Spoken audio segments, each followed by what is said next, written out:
I know we are far past the halfway point. The upside is we are that much closer to Halloween, and that is one of the few things in this world that I have left to enjoy. So I will.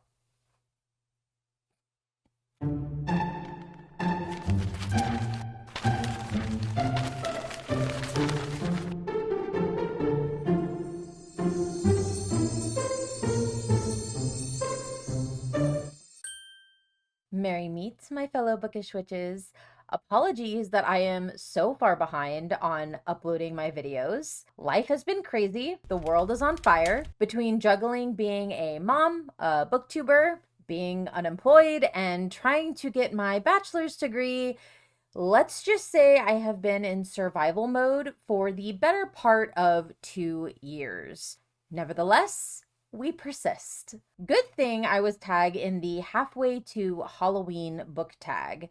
Though looking at these questions, I don't think it has really anything to do with books. It's mostly Halloween. But I'm okay with that. I love when I get to bask in all of my weird, witchy, spooky, quirky, Halloween loving glory. I also think that just society in general, namely e-commerce retail stores, know how much we need this too, because for the first time that I can recall, Michaels has Halloween decor out before July 4th. Wild times we're living in, folks. Quick shout out and huge thank you goes out to Ginger Bibliophile for tagging me in this tag. If you haven't checked out her channel, highly recommend you do. She primarily focuses on reading and reviewing books outside the mainstream with the goal of introducing readers to books they might not pick up on their own. I'm not exactly sure where this tag originated from. Looking at the prompts, I am super excited to get into it. Are you a fan of haunted houses?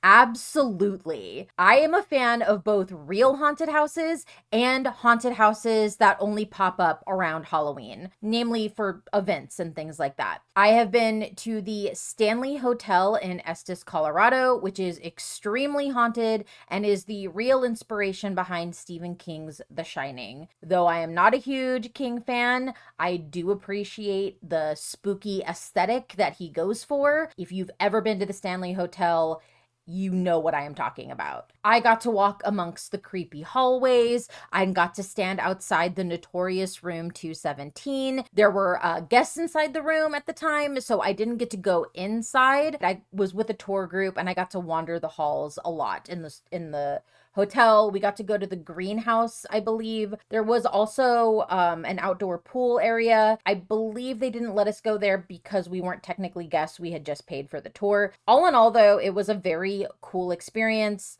I loved that tour. Room 217, if you don't know, it's famous because it is the room where Stephen King stayed, and it is known for some of the more serious haunting activity in the hotel. Items being moved, luggage getting unpacked, and flickering lights. The ghost that is said to reside in that room is that of Elizabeth Wilson, who was the head housekeeper who lost her life in an explosion in 1911. I don't know if I could ever actually stay in that room, but kudos to those who can. I've also been on the Queen Mary in Long Beach, California many times. Funny little story, my sophomore homecoming dance was actually on the Queen Mary because I am originally from Southern California. The Queen Mary is also known for a variety of hauntings, most occurring in the engine room. I have visited during regular time of the year, but also during Halloween, where it gets to be rethemed for an event called Dark Harbor. Dark Harbor is a super fun, spooky experience. Unfortunately, it did shut down for a time back in 2020 due to COVID. It did return as a different event called Shacktoberfest, which I did not go to, and then it reverted back to Dark Harbor under new management in 2024. So I'm hoping it went back to the original concept, the original theme of what it was previously, because if I ever do get to go back there, I would hope that it would stay for the most part the same, because it was really cool. There's just something about wandering around a haunted ship during Halloween that gives you all the spooky vibes you might be craving. Outside of real haunted locations, I've gone to many haunted houses slash mazes. As I mentioned, I'm originally from Southern California, where there are many options for haunted houses during the Halloween season. Some of them are pretty well known. Some of the ones I would personally recommend are Coffin Creek, Mansion of Lost Souls, Sinister Point, and Reign of Terror. These are all very much scattered in the Southern California area. I wouldn't recommend doing them all in one night, but you could definitely do them pretty much all in one weekend if you're dedicated. These are smaller, lesser known haunted events, but absolutely worth checking out. The people who put them on really seem to care and do a great job of setting up a terrific horror atmosphere. So if that's something you dig, highly recommend. There are, of course, the bigger, better known events such as the Los Angeles Haunted Hayride, Dark Harbor, and Universal Horror Nights. Then, of course, there is the classic Knott's Scary Farm that is Knott's Berry Farm's haunted Halloween event. This is truly the granddaddy of all the haunts that now pop up in Southern California. It does get super crowded, but it is absolutely worth checking out at least once if Halloween events are your thing. I grew up just down the street from Knott's Berry Farm, so I used to pretty much go every year until other options became available. While these aren't really haunted houses, they are haunted Halloween events that are fun to go to, and if you like that sort of thing to get that kind of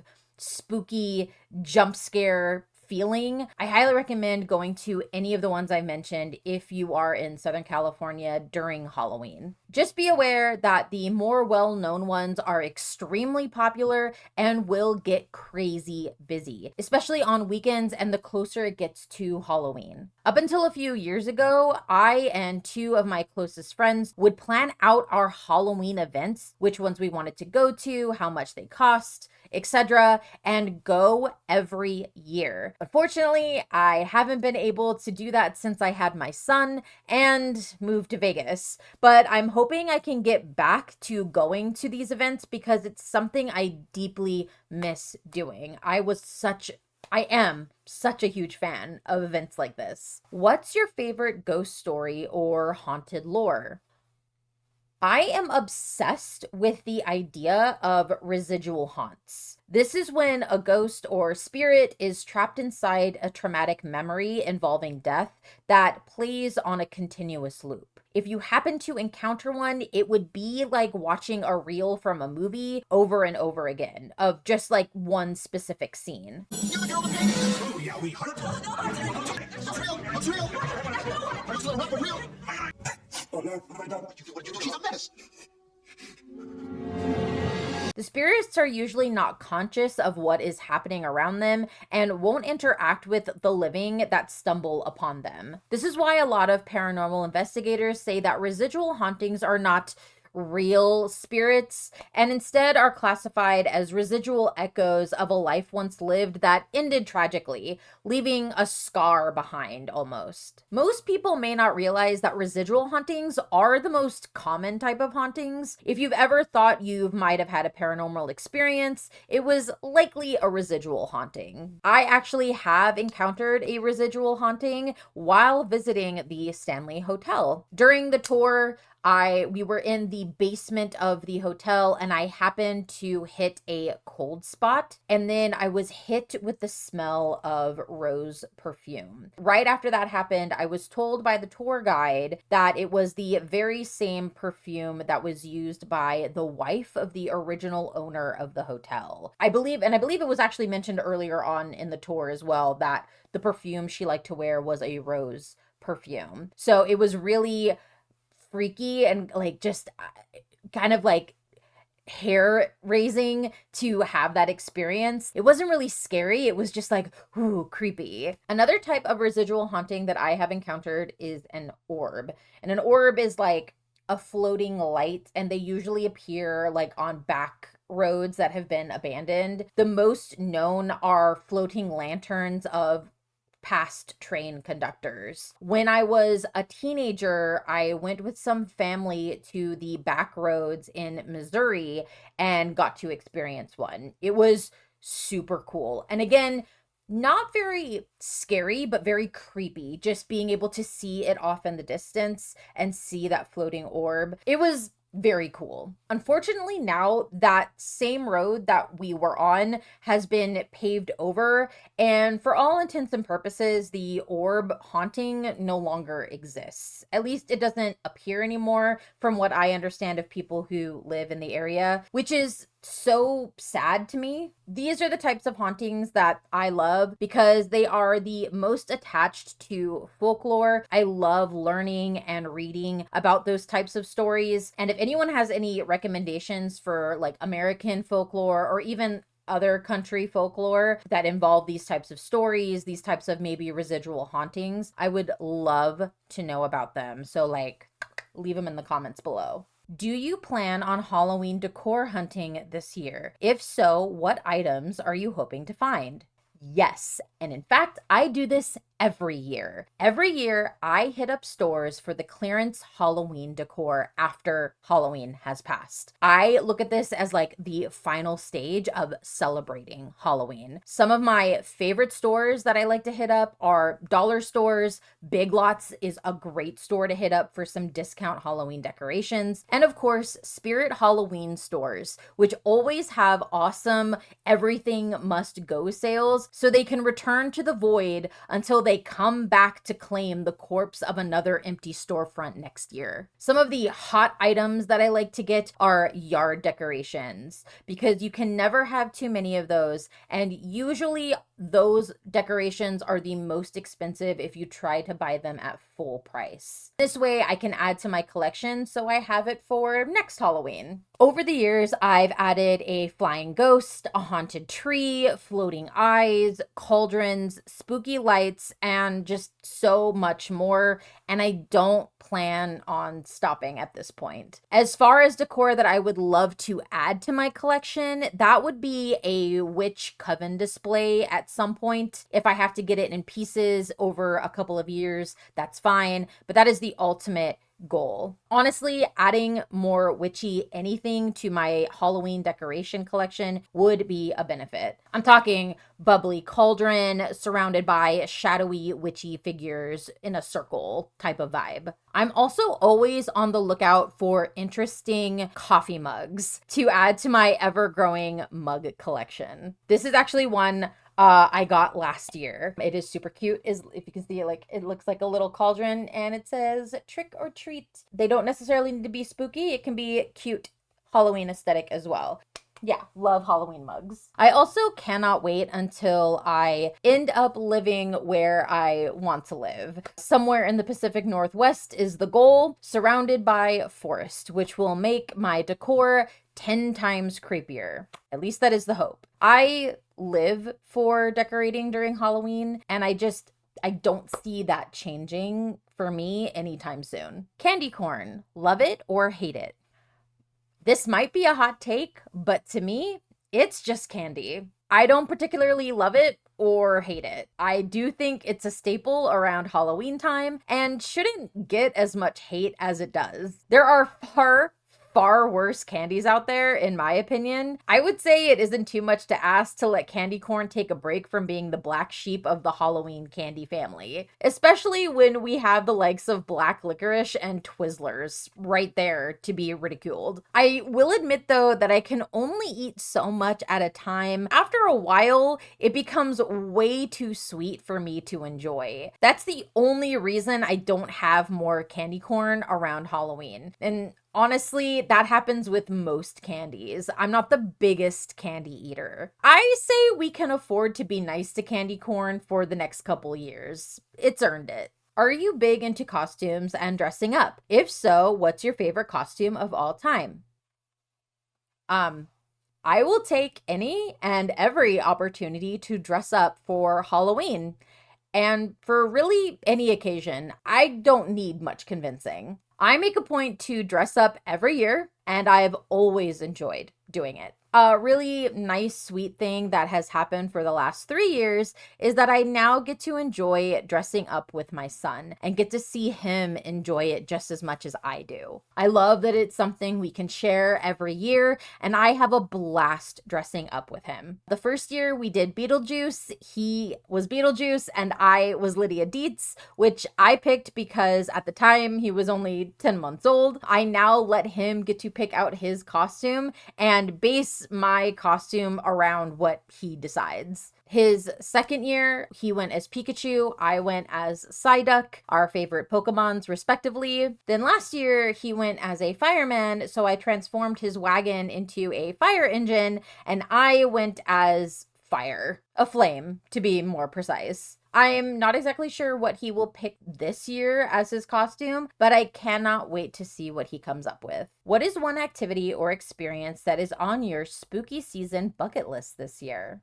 Universal Horror Unleashed is opening in August in Vegas, and I would love to be able to go to that if my finances allow me to. I would love it if I could get my original horror squad back together so we can all go for old time's sake. Universal Horror Unleashed is going to be part of Area 15, if you know what that event area is. We'll have 4 haunted houses, live entertainment, and themed food and beverage. It is also meant to be a horror experience that is open all year round, and from what I've seen, it is going to be such a cool experience. I'm really hoping the stars align and I am able to go this year. Other than that, I would love to be able to go back to Southern California to do the haunted mazes that I know and love, or to travel to New Orleans to visit my best friend and get to do the amazing Halloween shenanigans there. The big thing is I would love to be able to take a vampire tour. That is a bucket list goal for me. I just really like the lore of vampires. Not the new age Hollywood vampires, but the undead, grotesque, actually dangerous vampires. That is what intrigues me. I recently saw Sinners. It was amazing. You should see it if you haven't seen it. Just saying. What book series or movie screams Halloween to you? For book series, definitely for me, it is Scary Stories to Tell in the Dark. Now, true, this is a series that can be classified as just spooky vibes and doesn't need to be attributed to Halloween specifically, but from my first reading of it, I always associated it with Halloween. Add to that, the film adaptation has the story take place around Halloween, and that is an adaptation I actually like. I mean, not to mention the fact that the practical effects in the movie for the creatures, perfection.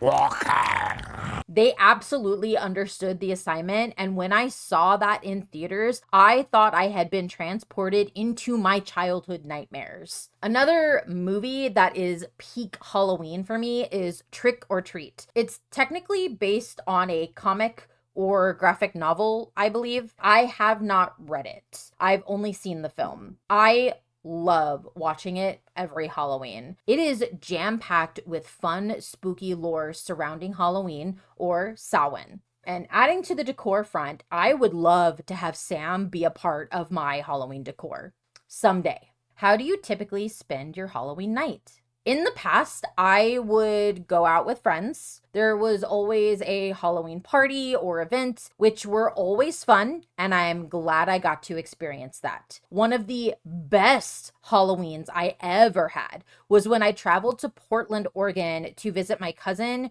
who happens to love Halloween as much as I do. And I got to go to this amazing Halloween party. There was a live band. Everyone was dressed up. It was incredible. It was like the Halloween party in Hocus Pocus, those kind of vibes. Very 90s Halloween camp, and it was perfect.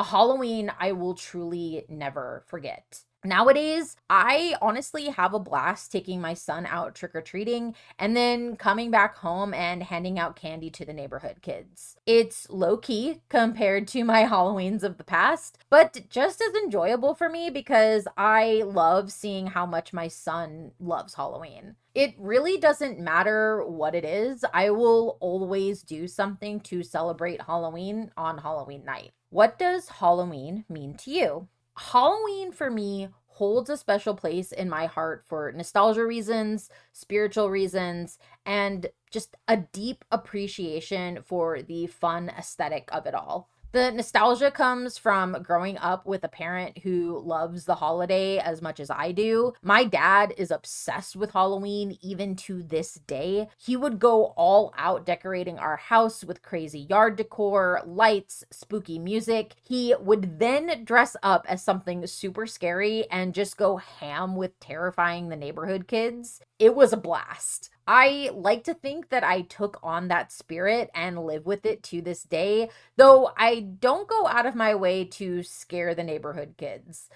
My dad was a little wild for that. I do decorate and I do make it as fun as possible for myself, my son, and my neighborhood. Spiritually, I also do celebrate Samhain. I do this by having bonfires, carving pumpkins, dressing up in costume, having a feast, and performing a releasing ritual. Releasing rituals are basically a way to release any negativity from your life, habits, negative emotions, etc. Writing them down and then burning them and letting them go. I find it so freeing and cleansing. I'm hoping once I'm in the place that I want to be, both in the home that I want to be and financially, that I am able to do more to celebrate Samhain and other pagan holidays. This holiday means so much to me, and I do not see that changing.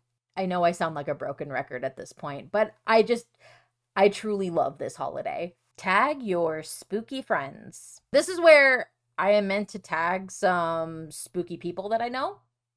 I think the bookworm and Vin from Vin's Corner would enjoy this tag. If you haven't been watching their Don't Die July series, you should be. I'm going to put their channels below. You should absolutely go check out their book reviews that they are doing for Don't Die July. Since we are definitely past the halfway to Halloween point, I won't feel bad if they decide to skip this one. No pressure, guys. Honestly. This was so fun. Loved these questions. Love this holiday. Final thank you to Ginger Bibliophile for the tag, and I look forward to Noah and Vin's responses if they decide to do this tag. Happy Summerween to everyone.